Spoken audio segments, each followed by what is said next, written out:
La toxicomanie n'est pas qu'une dépendance chimique. C'est une chaîne spirituelle forgée en enfer, entraînant d'innombrables âmes dans les ténèbres. Ce que le monde appelle une évasion, le paradis l'appelle un esclavage. Le diable se cache derrière la fumée, les pilules et les aiguilles. Mais aujourd'hui, sa couverture est découverte. Ce n'est pas un problème mineur. Ce n'est pas seulement une crise sociale. C'est la guerre spirituelle à son apogée. Il y a des hommes et des femmes qui se promènent avec le sourire aux lèvres et le tourment dans l'âme parce qu'un serpent caché s'est enroulé autour de leur esprit à travers la dépendance. Ils ont l'air vivants, mais ils sont morts à l'intérieur. La lumière a quitté leurs yeux et tout ce qui reste est une coquille asservie par un désir qui n'est pas naturel. C'est démoniaque. Il ne s'agit pas de substance. Il s'agit de Satan qui revendique un territoire. Voyez-vous, le diable est un maître de la tromperie. Il ne passe jamais par la grande porte. Il se faufile à travers les fissures. Il ne frappe pas. Il rampe. Et l'un de ses plus grands déguisements dans cette génération est la drogue. Par le biais de poudres, de pilules, de plantes et de potions, il se fait passer pour du réconfort tout en liant les gens par des chaînes invisibles. Il parle à travers la fumée, murmure à travers l'herbe, séduit par la seringue. Mais chaque murmure est un mensonge. Chaque moment d'euphorie est mêlé de mort. Satan ne fait jamais de cadeau sans un prix.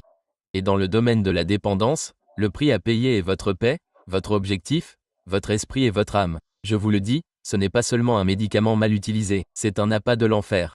Le high n'est pas seulement un pic chimique. C'est un engourdissement spirituel de la conscience. Satan ne veut pas que vous vous sentiez libre. Il veut que vous oubliez que vous êtes prisonnier. Et beaucoup sont liés, sans même savoir qu'ils sont enchaînés. L'ennemi ne se soucie pas de la façon dont vous êtes devenu dépendant, il veut juste que vous le restiez, peu importe que cela soit dû à un chagrin d'amour, à une opération, à un traumatisme ou à la curiosité, son seul objectif est la domination.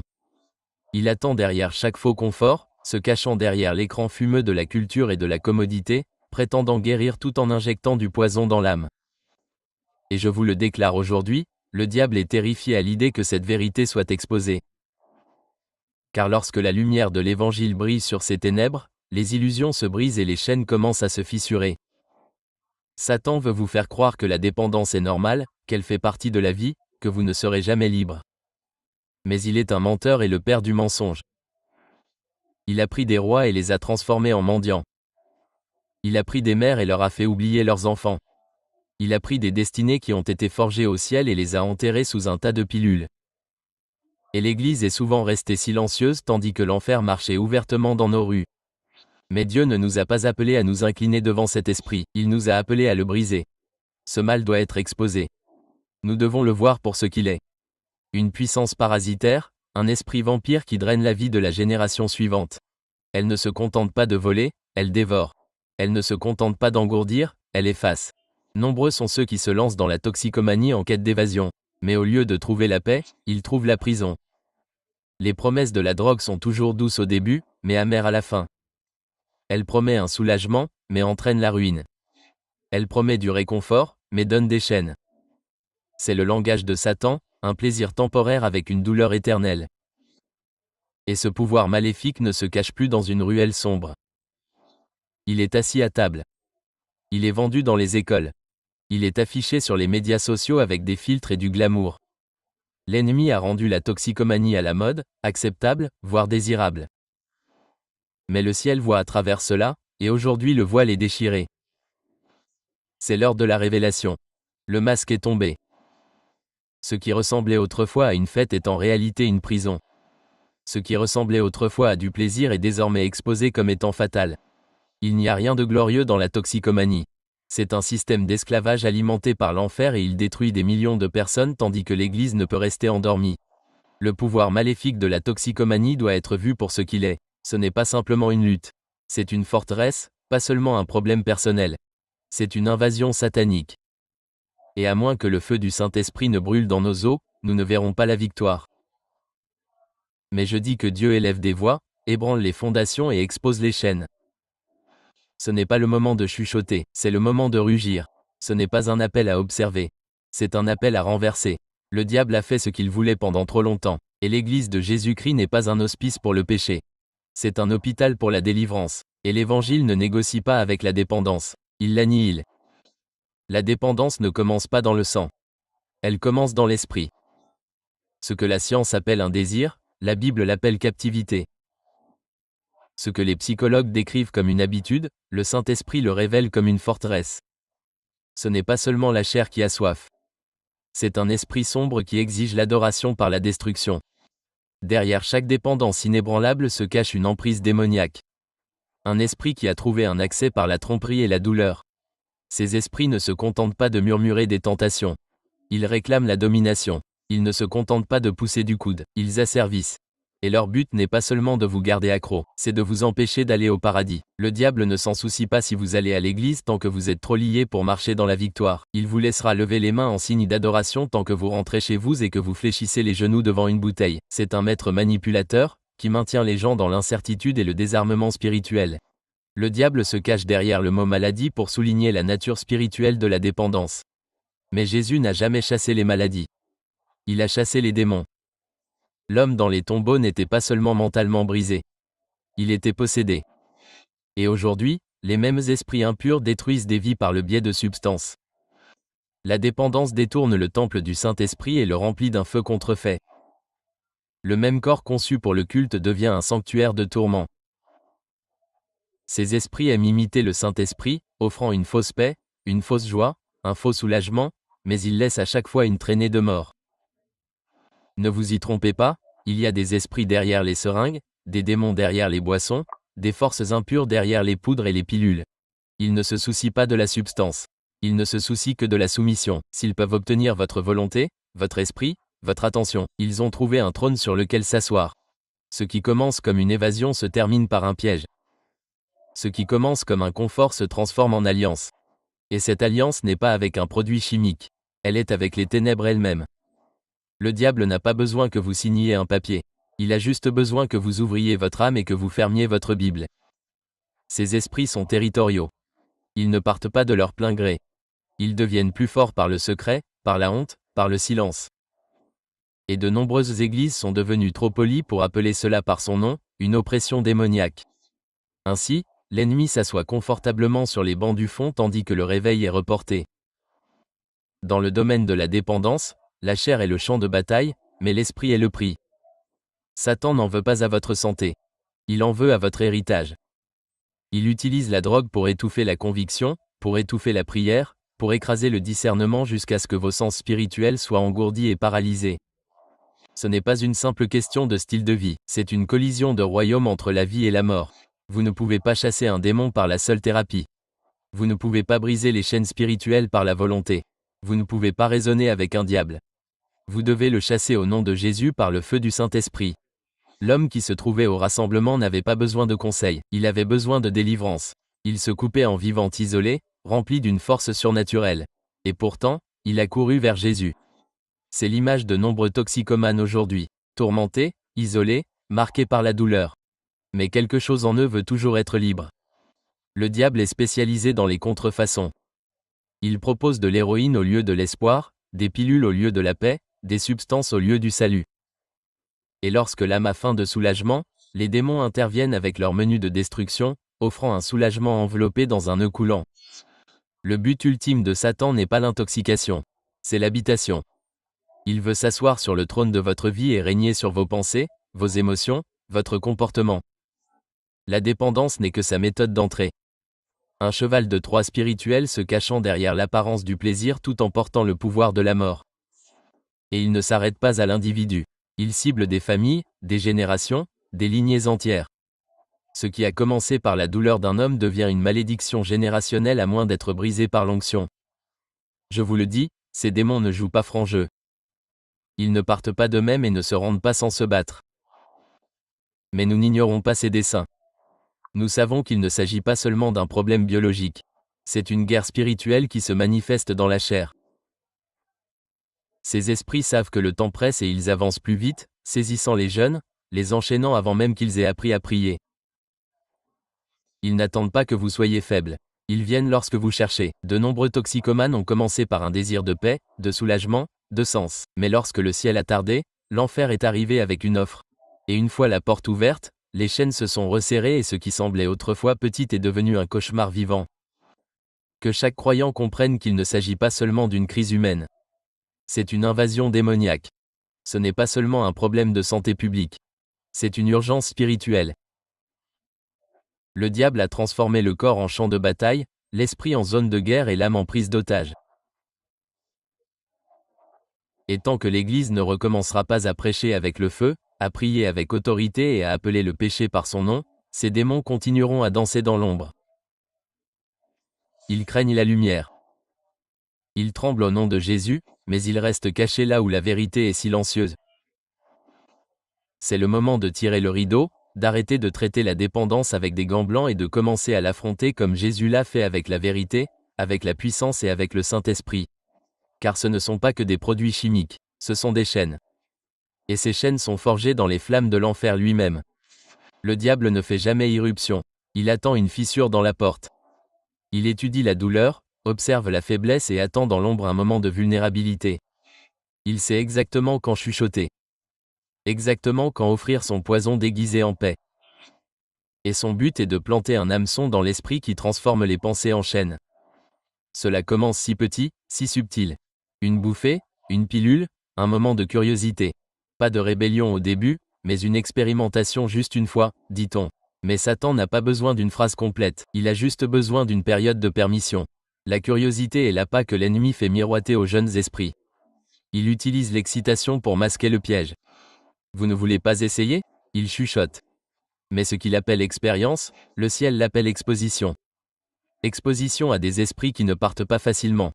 Beaucoup n'avaient jamais voulu tomber, ils ont été poussés. Certains ont été brisés par un traumatisme, d'autres par une trahison. Un père est parti. Une mère a crié. Un cœur brisé. Et dans ce moment de profonde douleur de l'âme, l'ennemi a offert son réconfort tordu. Une euphorie au lieu de la guérison, un engourdissement au lieu de la vérité. La douleur est une porte et le diable attend toujours sur le seuil. Celui qui a été maltraité commence à chercher du soulagement. Celui qui a été abandonné commence à chercher une échappatoire. Et le diable sourit, sachant qu'il a ce qu'il veut, mais à un prix mortel. La pression des pères n'est pas seulement sociale, elle est spirituelle. L'ennemi utilise les autres comme recruteurs, évangélistes pour les ténèbres. Tout le monde le fait, cela devient un sermon de l'enfer et beaucoup, désireux d'appartenir, tombent dans le piège même qui un jour leur volera leur identité. L'ennemi attend dans les couloirs des rejetés, des blessés, des insécurisés. Il promet la confiance, l'audace, la paix, mais tout cela n'est que contrefaçon. Il vend une fausse version de ce que seul le Saint-Esprit peut donner et le monde l'achète par ignorance.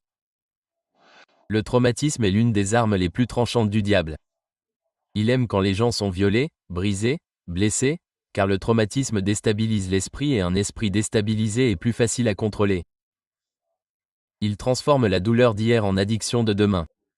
La solitude est une autre porte ouverte. Le diable isole puis offre de la compagnie sous forme de substance. Une cigarette devient un ami. Une bouteille devient un thérapeute. Une aiguille devient un réconfort. Mais chacun de ses amis est accompagné d'un démon. Il cible l'imagination. Avant que l'addiction ne touche la main, elle envahit l'esprit. L'ennemi envoie des images, des fantasmes, des suggestions. Et si vous essayez, qu'est-ce que cela pourrait faire de mal? Et ce qui a commencé comme une pensée devient un piège lorsqu'il n'est pas réprimé. La dépression est une large porte pour l'ennemi.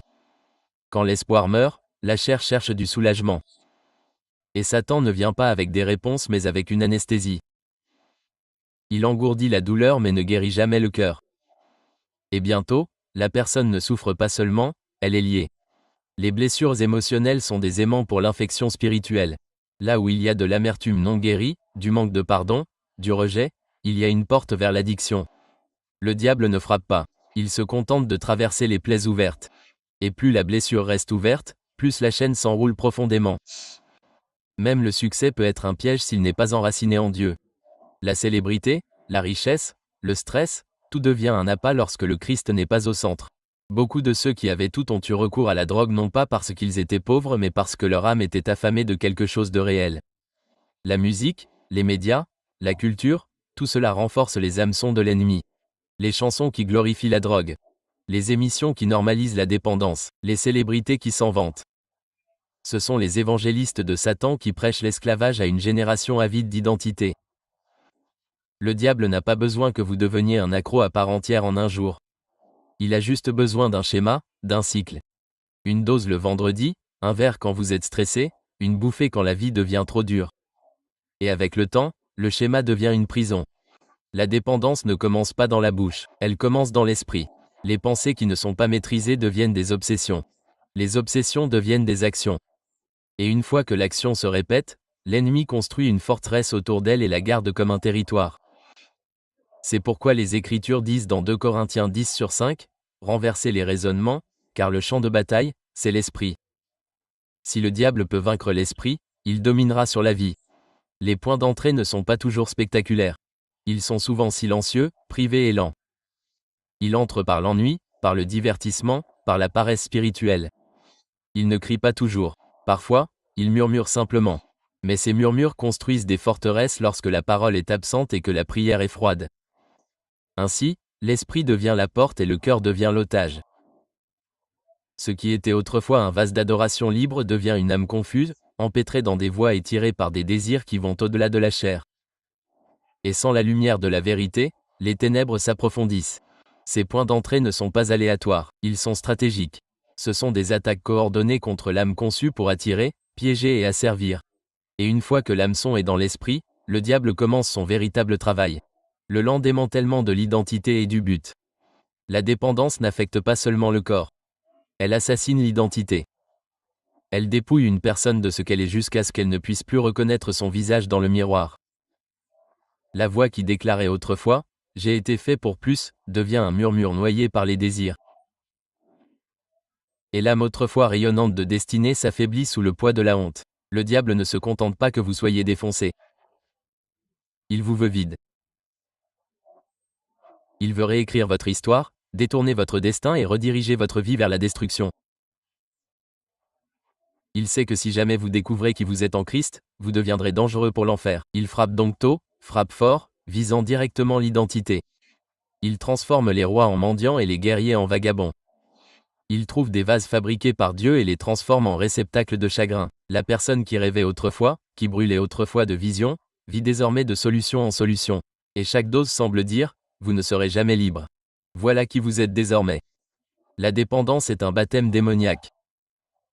Cela plonge une personne dans une fausse identité, une fausse personnalité. Le joyeux devient cynique. L'aimant devient violent. Le créatif devient engourdi. Et pendant ce temps, Satan rit tandis que les porteurs de l'image de Dieu oublient l'image à laquelle ils ont été créés. Ce que Dieu a conçu pour la gloire, le diable le pervertit pour le tourment. Les mains qui étaient censées guérir tremblent maintenant de manque. La bouche qui était faite pour prêcher est maintenant sèche à cause du silence induit par la drogue.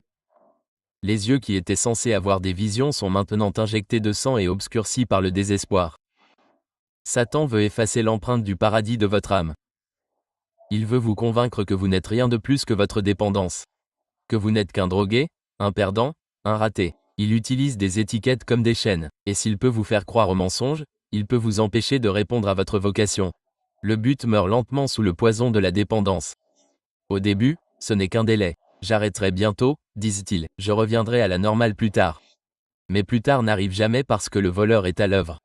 Jean 10h10 dit, le voleur vient pour voler, égorger et détruire. Et l'identité est toujours sa première cible.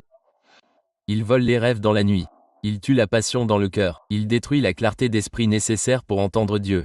Et au moment où beaucoup s'en rendent compte, leurs talents sont gâchés. Leur jeunesse est partie, et leur sens de la vocation est enseveli sous des mensonges. Vous n'êtes pas né pour être dépendant. Vous êtes né pour être oint. Vous n'êtes pas fait pour le coin. Vous avez été fait pour le royaume. Mais la dépendance ne change pas seulement le comportement. Elle corrompt la perception. Elle amène les gens à se voir à travers les yeux de la honte, et non à travers les yeux du Père. Satan vous nourrira de plaisirs contrefaits jusqu'à ce que vous oubliez votre véritable fin.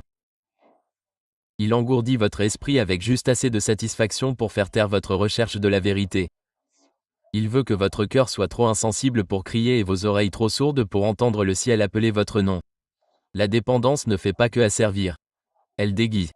Il met des masques sur les fils et les filles de Dieu. Il les couvre de honte, de culpabilité et de confusion jusqu'à ce qu'ils perdent l'audace de prier, d'adorer, de croire. Et beaucoup se promènent comme des étrangers à eux-mêmes, libres à l'extérieur, mais prisonnier à l'intérieur. Il ne vous piège pas seulement dans le péché, il vous apprend à croire que vous ne serez plus jamais saint. Il murmure, regardez ce que vous avez fait, regardez ce que vous êtes devenu. Et ces murmures deviennent des murs. Des murs qui empêchent les gens de retourner dans les bras de leur Père. Le dessein de Dieu ne disparaît pas. Il est enterré. Enterré sous le regret. Enterré sous la dépendance. Enterré sous le traumatisme. Mais au fond, la flamme vacille toujours parce que les dons et les appels de Dieu sont sans repentance. Et même au milieu de la dépendance, l'appel résonne toujours. Le plan de Satan n'est pas seulement de vous distraire, il est de démanteler, de détruire chaque rêve, chaque espoir, chaque once d'identité avec laquelle vous êtes né. Il démantèle lentement, un compromis à la fois, un mensonge à la fois, jusqu'à ce que les gens se réveillent en se demandant comment ils se sont si éloignés de la voie de Dieu. Il leur fait sentir qu'ils ne sont pas dignes de revenir, qu'ils ne sont pas aptes à servir, qu'ils sont trop sales pour être utilisés à nouveau. Et ce sentiment devient un mur entre eux et la restauration. Mais ce n'est jamais le Père qui a érigé ce mur. C'est la honte. Et cette honte est l'un des outils les plus puissants de l'enfer. Le but ne peut pas prospérer dans le sol de la haine de soi.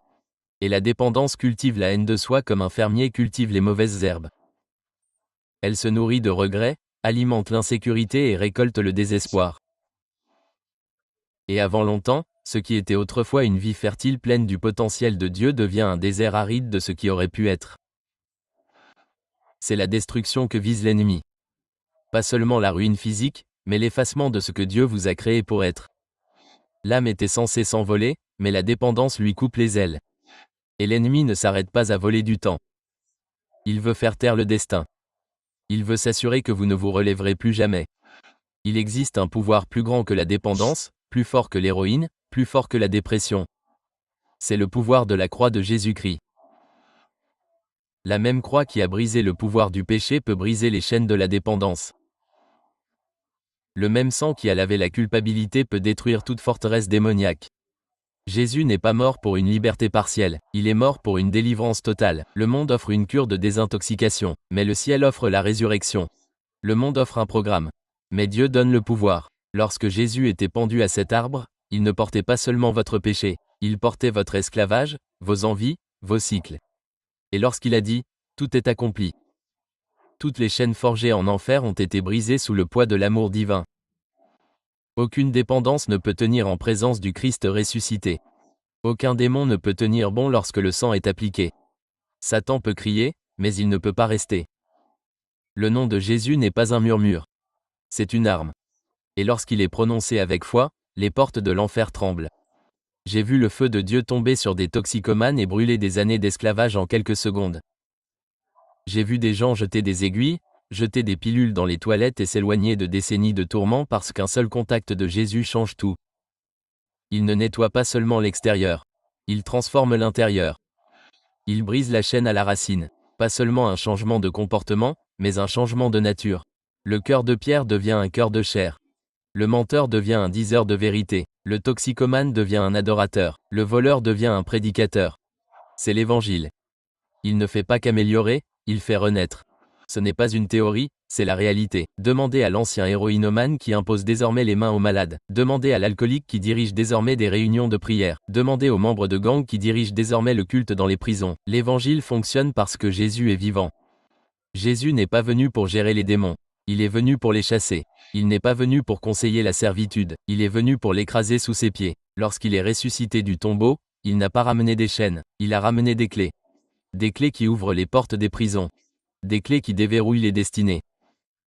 Ésaïe 61 dit, « Il m'a envoyé pour proclamer aux captifs la liberté. » Pas pour la suggérer, pas pour en débattre, mais pour la proclamer. Et quand Jésus proclame, l'enfer obéit. Quand il parle de liberté, le diable s'enfuit. Sa voix brise toute dépendance, car elle porte l'autorité du ciel. Nous ne combattons pas la dépendance avec la philosophie, nous la combattons avec le feu du Saint-Esprit. Le feu qui purge, le feu qui purifie, le feu qui délivre. Pas une religion douce, mais la puissance brute de la résurrection. Ce n'est pas un discours de motivation. C'est une invasion divine dans le territoire des ténèbres. Le sang de Jésus n'expire pas. Il ne faiblit pas avec le temps. Il est aussi puissant aujourd'hui qu'au jour où il a été versé. Il prononce une meilleure parole que l'échec, que la rechute, que la honte. Il est écrit, Vous êtes pur, vous êtes nouveau, vous êtes libre. Et les démons ne peuvent pas contester le sang. La délivrance n'est pas réservée à l'élite spirituelle. Elle est destinée aux personnes brisées, liées, meurtries. Elle est destinée à la prostituée, aux prédicateurs, aux criminels et aux chanteurs de chorale. Jésus est venu pour le pire. Et en lui, les pires deviennent témoins de la gloire. Vous n'avez pas besoin de grimper sur une échelle pour être libre, vous devez juste vous agenouiller à la croix. La liberté ne se gagne pas, elle se reçoit, elle n'est pas à vendre. C'est un don. Et lorsque la foi rencontre l'œuvre achevée du calvaire, les chaînes tombent sans excuse. La puissance de la croix est un bélier contre tout système satanique. Elle ne négocie pas avec les ténèbres. Elle les renverse. Elle ne fait pas de compromis. Elle conquiert. Et lorsque le sang est appliqué à la vie d'un toxicomane, les racines démoniaques sont coupées et la résurrection commence. C'est l'heure de la délivrance par le Saint-Esprit. Pas tranquille, pas apprivoisé, pas poli, mais une délivrance brutale qui ébranle les fondations et réécrit les destinées. Le genre qui transforme les maisons de drogue en salles de prière, les toxicomanes en évangélistes et la servitude en témoignage. Je vous le déclare, le même esprit qui a ressuscité Christ d'entre les morts habite ceux qui croient.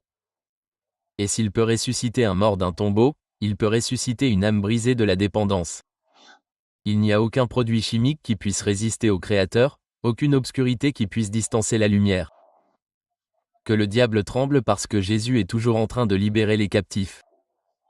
Que l'enfer sache que la croix saigne toujours la victoire.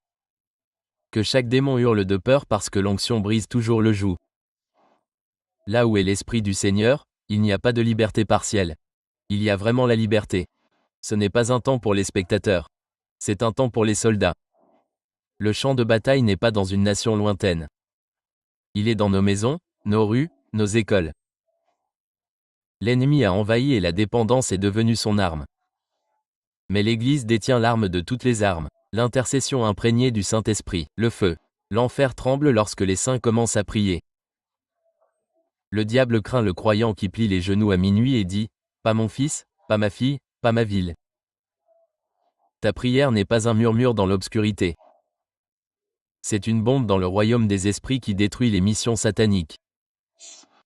Tu ne tiens peut-être pas un micro, mais si tu tiens le ciel avec tes prières, tu es dangereux pour l'enfer. Le toxicomane ne mettra peut-être jamais les pieds dans une église, mais lorsque tu entres dans le lieu secret, les chaînes commencent à se briser. Dieu recherche des personnes qui se tiendront entre les vivants et les morts et diront « Cette âme ne sera pas perdue ». Lorsque vous priez, vous donnez à Dieu un accès légal pour intervenir. Lorsque vous intercédez, vous construisez un pont entre l'esclavage et la percée. Chaque larme que vous versez en secret est une arme dans l'esprit. Chaque gémissement trop profond pour être exprimé porte le poids de la délivrance sur son dos.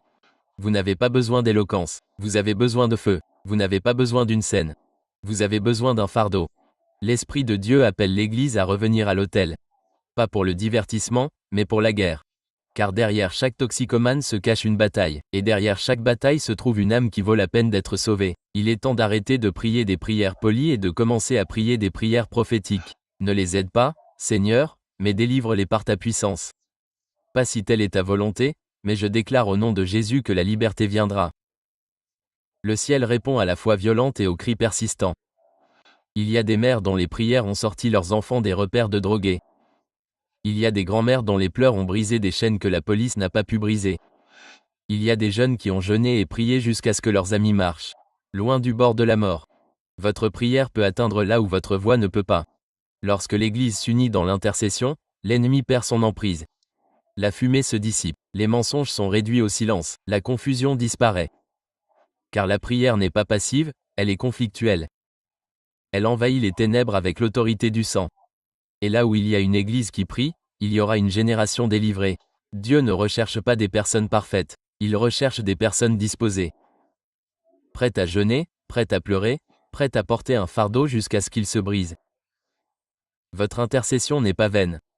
Elle laboure le sol pour le renouveau. Elle fait trembler les portes de la prison. Ne sous-estimez pas ce qui arrive lorsque vous dites « Seigneur, utilise-moi pour me tenir à la brèche ». Ce n'est pas une requête faible. C'est un contrat spirituel. Et lorsque vous vous associez au ciel, l'enfer commence à perdre parce qu'un guerrier en prière est plus puissant que 1000 saints endormis. Ce n'est pas un discours. C'est une convocation depuis la salle du trône du ciel. Ce n'est pas un moment de motivation. C'est une déclaration de guerre. Vous ne regardez pas par accident. Vous êtes appelés, enrôlés, réveillés. L'ennemi a trop volé, enchaîné trop de personnes, et maintenant Dieu suscite ceux qui diront « Assez, c'est assez ». La guerre n'arrive pas. Elle est là. Les victimes ne sont pas imaginaires. Ce sont vos voisins, vos amis, vos fils et vos filles. Le champ de bataille est baigné de larmes et de sang. Mais le bruit de la marche s'élève. Le ciel mobilise une armée non pas de professionnels, mais de personnes brisées, d'audacieux, de personnes lavées de sang et de personnes en feu. Le temps du silence est révolu. Les jours du christianisme passif sont révolus. Dieu ne recherche pas des performances soignées. Il recherche des personnes possédées par un but, remplies de feu, animées par l'amour et ne voulant pas laisser l'enfer avoir le dernier mot. Ce n'est pas un jeu. C'est une collision de royaumes, et vous avez été jetés au milieu de tout cela. Vous ne pouvez pas faire semblant de ne pas avoir entendu cela. Vous ne pouvez pas faire comme si ce message n'avait pas déchiré votre âme. Vous ne pouvez pas passer à côté pendant que des âmes sont entraînées dans les ténèbres et que des vies sont englouties par la dépendance.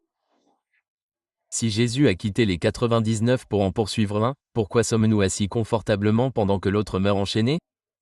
Si vous avez du souffle dans votre cœur, poumon et le feu dans vos os, alors c'est votre heure. Le même esprit qui a ressuscité Christ d'entre les morts vit en vous, non pas pour vous mettre à l'aise, mais pour vous rendre dangereux. Vous n'êtes pas faible. Vous n'êtes pas incompétent. Vous êtes oint pour la guerre. Libérez les captifs. Prêchez comme si l'éternité était réelle. Priez comme si l'enfer tremblait. Jeûnez comme si la vie de quelqu'un en dépendait, car c'est le cas. Il s'agit du ciel ou de l'enfer, de la lumière ou des ténèbres, de la liberté ou de l'esclavage. Les âmes ne sont pas des statistiques. Ce sont des destinées éternelles. Et elles sont en jeu. Laissez le lion qui est en vous rugir. Que votre voix devienne une trompette. Que vos pieds portent l'évangile dans les coins les plus sombres de votre ville. Levez vos mains non pas pour vous rendre à l'ennemi, mais pour combattre les puissances de l'enfer. Vous n'êtes pas né pour être spectateur. Vous êtes né pour secouer les nations. Vous pouvez vous sentir indigne, mais Dieu dit que vous êtes élu. Vous pouvez avoir l'impression d'avoir échoué, mais la croix dit que vous êtes pardonné. Vous pouvez vous sentir petit, mais l'onction est là, vous rend puissant. Et lorsque vous vous tenez sous le sang et criez le nom de Jésus, les démons s'enfuient et les dépendances se brisent. Que votre vie soit une réprimande pour les ténèbres. Que votre témoignage soit une épée dans les mains de l'esprit. Que votre amour pour les perdus brûle plus fort que l'emprise de l'enfer sur eux. N'attendez pas quelqu'un d'autre. N'espérez pas qu'un autre prédicateur vienne. Vous êtes celui que l'enfer craint de réveiller. Ce n'est pas du battage médiatique. C'est une sainte urgence. Le temps presse. La moisson est prête. Les chaînes se brisent. Et Dieu recherche ceux qui se lèveront à cet instant et diront « J'irai. Je prierai. Je me battrai. Je ne me reposerai pas tant que les âmes seront liées. Je ne resterai pas silencieux tant que Jésus aura déjà payé le prix de leur liberté. » Que ce soit l'heure dont le ciel se souvient. Que ce soit le moment que l'enfer regrette. Que ce soit le moment où le géant endormi, l'Église de Jésus-Christ, se lève dans le feu et la fureur pour détruire chaque forteresse et ramener les trophées du diable dans les bras du Père.